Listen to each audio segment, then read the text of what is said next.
Hello dear students, welcome to Kataria pharmacy. So students, कैसे हैं आप सभी? आई होप सभी ठीक होंगे, सभी हेल्दी होंगे।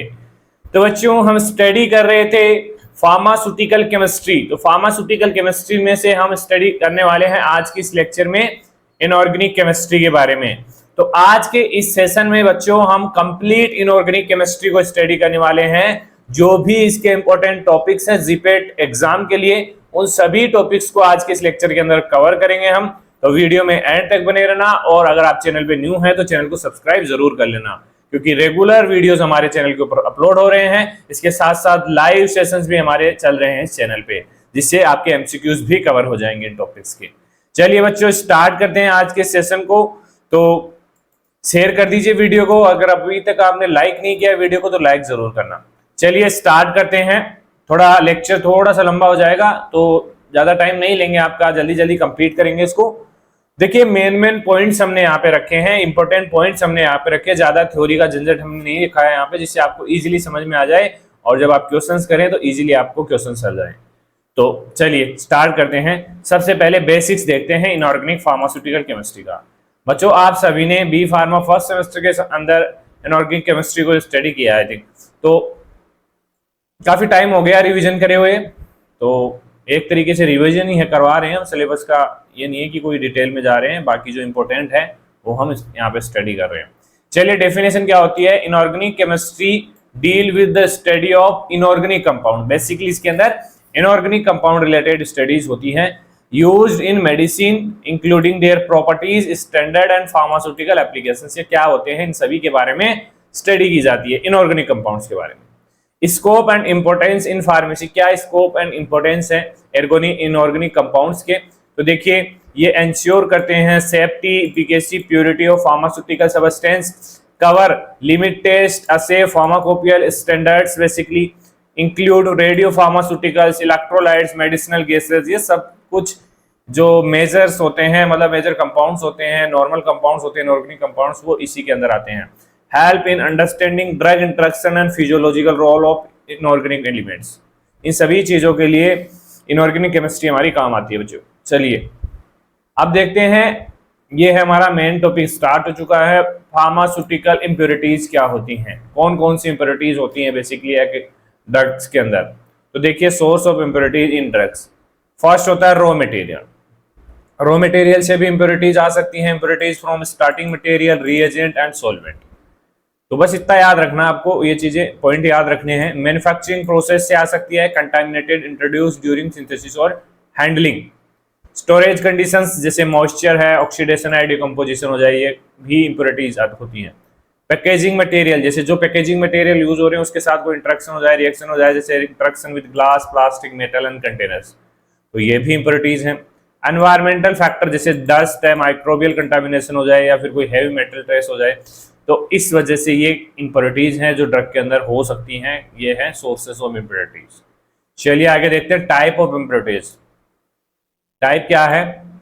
Elemental impurities.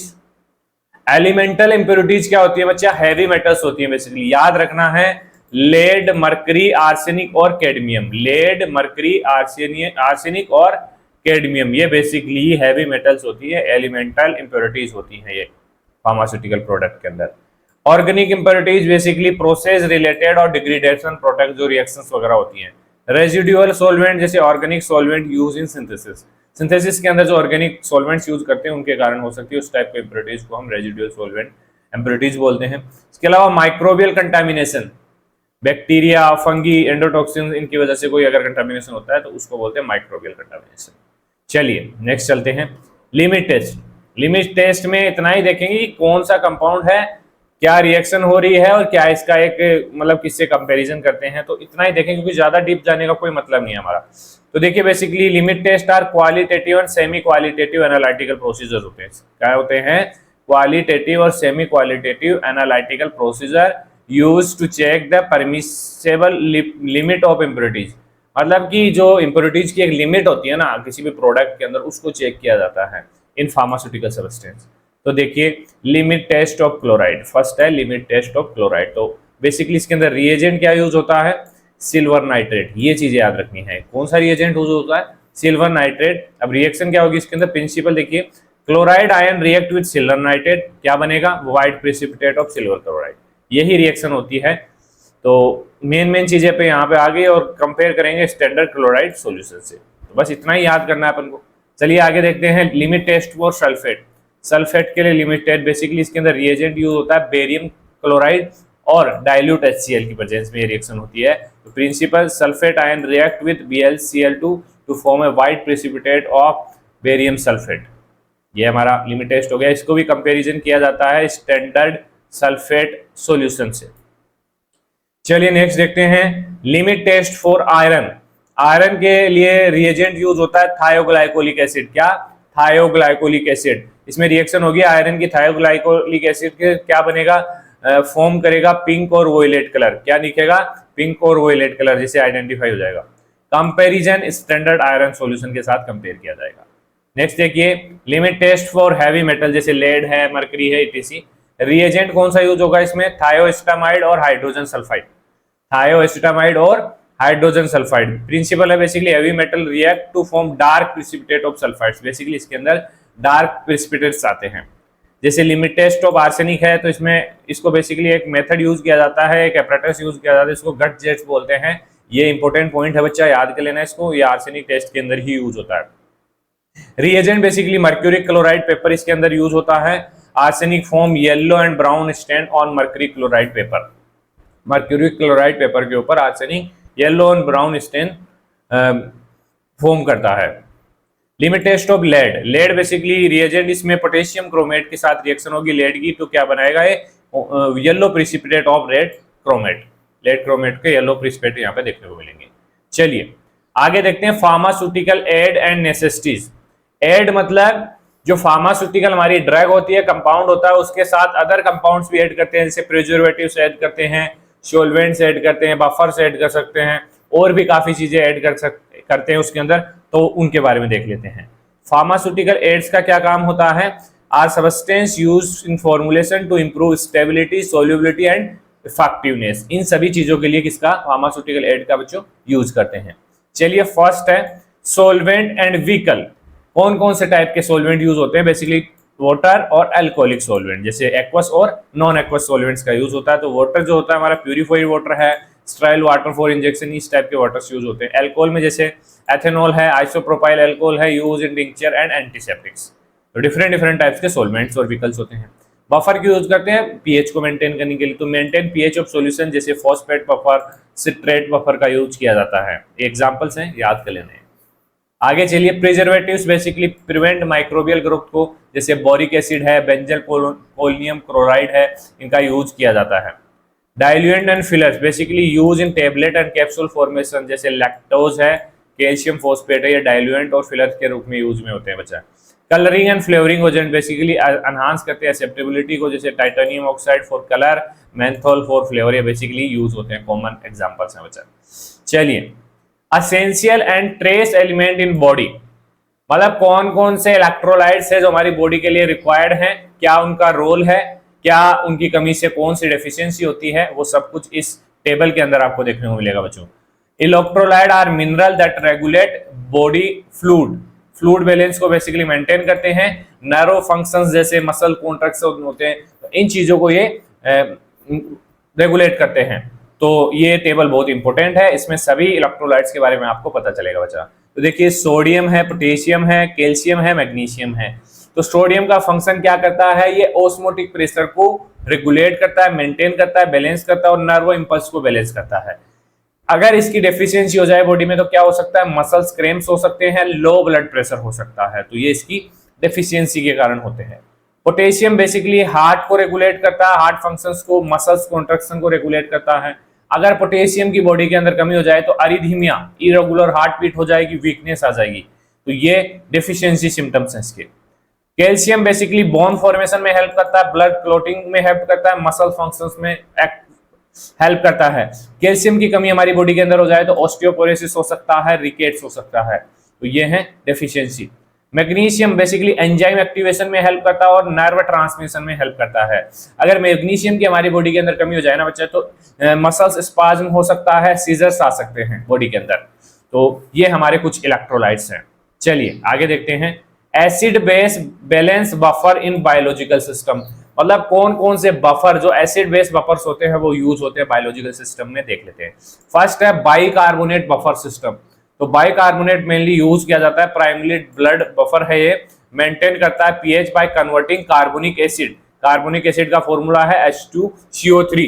तो ये कन्वर्ट होता है carbonic acid to bicarbonate HTO3 में and vice versa. Phosphate buffers होते हैं, activate in intracellular fluid and kidney के अंदर बेसिकली एक्टिवेट होते हैं। ये क्या करते हैं, यूरिनरी पीएच को रेगुलेट करते हैं। कौन से बफर, फोस्फेट बफर। चलिए नेक्स्ट देखते हैं प्रोटीन बफर। प्रोटीन बफर जैसे हीमोग्लोबिन है, एल्बुमिन है। Haemoglobin in RCB bind to hydrogen ion, regulate करता है ब्लड पीएच को। Respiratory and renal control, basically lungs regulate करता है CO2 level two control acidity. इसके साथ साथ kidney excrete hydrogen ions and absorb HCO3 to maintain balance. मतलब body का हर पार्ट अपनी पीएच को मेंटेन करने के लिए सब कुछ, मतलब पॉसिबल जो एक्सेप्टेबिलिटी होती है, पॉसिबल वर्क होते हैं वो परफॉर्म करते हैं ऑर्गन्स। तो हमारी कंप्लीट बॉडी का पीएच मेंटेन रहता है। चलिए अब देखते हैं इनऑर्गेनिक फार्मास्यूटिकल कंपाउंड्स, जैसे गैस्ट्रोइंटेस्टाइनल एजेंट है, एंटाएसिड्स हैं। तो बेसिकली कौन कौन से टाइप्स के एंटाएसिड हमारे यूज होते हैं। Antacid are basic substance that neutralize excess gastric acid. जो एक्सेस गैस्ट्रिक एसिड प्रोडक्शन होता है ना स्टोमक के अंदर बचा, उसको कम करने के लिए, उसको न्यूट्रलाइज करने के लिए एंटाएसिड का बेसिकली यूज करते हैं, जिसे प्रोवाइड करता है relief from acidity, injection and ulcers. इसके लिए यूज में लेते हैं बेसिकली एंटाएसिड। तो कॉमन एंटाएसिड्स हैं aluminium hydroxide, magnesium hydroxide, sodium bicarbonate, इनका यूज किया जाता है। फॉर्मूला देखिए, एक्शन देखिए, साइड इफेक्ट देखिए। ये इसका फॉर्मूला है AlOH3 एल्यूमिनियम हाइड्रोक्साइड का। तो देखिए क्या एक्शन है, फॉर्म करता है एल्यूमिनियम क्लोराइड, न्यूट्रलाइज करता है एसिड्स को and has a mild constipating effect. थोड़ा सा कॉन्स्टिपेटिंग इफेक्ट ये शो करता है। बेसिकली साइड इफेक्ट कॉन्स्टिपेशन हो सकता है, फोस्फेट डिप्लेटेशन हो सकता है। अब देखिए magnesium hydroxide react with HCl to form MgCl and water. मतलब HCl के साथ रिएक्शन करके मैग्नीशियम क्लोराइड और वाटर का फॉर्मेशन कर देगा, तो एसिड का लेवल कम हो जाएगा। बेसिकली साइड इफेक्ट इसका डायरिया हो सकता है, osmotic effect. Sodium bicarbonate basically react with HCl to form CO2 gas and NaCl and H2O का फॉर्मेशन करता है। बेसिकली गैस फॉर्मेशन इसका साइड इफेक्ट है, मेटाबॉलिक एल्कलोसिस हो सकता है। तो ये कुछ एंटाएसिड्स से। चलिए आगे देखते हैं कैथार्टिक्स एंड लैक्सेटिव। ये बेसिकली जो बाउल होता है, बाउल मूवमेंट को प्रमोट करने के लिए बेसिकली कॉन्स्टिपेशन के अंदर इनका यूज किया जाता है, कैथार्टिक्स एंड लैक्सेटिव्स का। Cathartics are agent that promote bowel movement and relieve constipation. कुछ कॉमन एग्जांपल्स हैं, मैग्नीशियम सल्फेट जिसको बेसिकली एप्सम साल्ट बोला जाता है, सोडियम सल्फेट, ग्लोबर साल्ट इसको बोला जाता है सोडियम सल्फेट को। तो फॉर्मूला है MgSO4, ऑस्मोटिक टाइप लैक्सेटिव है, और जो सोडियम सल्फेट है वो सलाइन लैक्सेटिव है। डिफरेंस है इनके अंदर बचा। देखिए मैकेनिज्म ऑफ एक्शन भी अलग होगा। जैसे ऑस्मोटिक लैक्सेटिव है वो बेसिकली रिटेन करता है water in intestines and soften the stool, stool को सॉफ्ट करता है। इसका यूज होता है बेसिकली कॉन्स्टिपेशन एंड डिटॉक्सिफिकेशन के अंदर। Sodium sulphate basically saline laxative है, इंक्रीज करता है osmotic pressure in intestine and drawing water into the lumen, lumen के अंदर वाटर ड्रॉ करता है। Use in bowel cleansings before surgery, before surgery इसका यूज किया जाता है बच्चा। चलिए मैग्नीशियम सल्फेट हो गया और सोडियम सल्फेट, इनको एप्सम साल्ट। अब ये क्वेश्चन बन सकता है, ये भी क्वेश्चन बन सकता है, तो ऐसे पॉइंट्स पे आपको ध्यान देना। चलिए इलेक्ट्रोलाइट एंड रिहाइड्रेशन थेरेपी। देखिए अगर इलेक्ट्रोलाइट्स हमारी बॉडी के अंदर से लॉस हो जा रहे हैं तो बेसिकली नॉर्मली हम क्या यूज करते हैं, ORS का यूज करते हैं, जिसको बोलते हैं ओरल रिहाइड्रेशन साल्ट। तो इसके अंदर क्या क्या कंपोनेंट्स होते हैं वो देखते हैं। तो electrolytes are essential minerals to regulate body fluid, nerve functions and muscle contraction. तो oral rehydration salt basically use for treating dehydration caused by diarrhea, vomiting और excessive sweating। WHO फॉर्मूला है sodium chloride, potassium chloride, glucose और sodium citrate. ये पूछा जा सकता है आपको एग्जाम के अंदर, इसको याद कर लेना। Sodium chloride, potassium chloride, glucose and sodium citrate. तो ग्लूकोज एनहांस करता है सोडियम एब्जॉर्प्शन को और प्रिवेंट करता है डिहाइड्रेशन को। तो कुछ एग्जांपल हैं, सोडियम क्लोराइड जो टेबल साल्ट बोलते हैं इसको, NaCl मेंटेन करता है ऑस्मोटिक बैलेंस को, नर्व फंक्शंस को।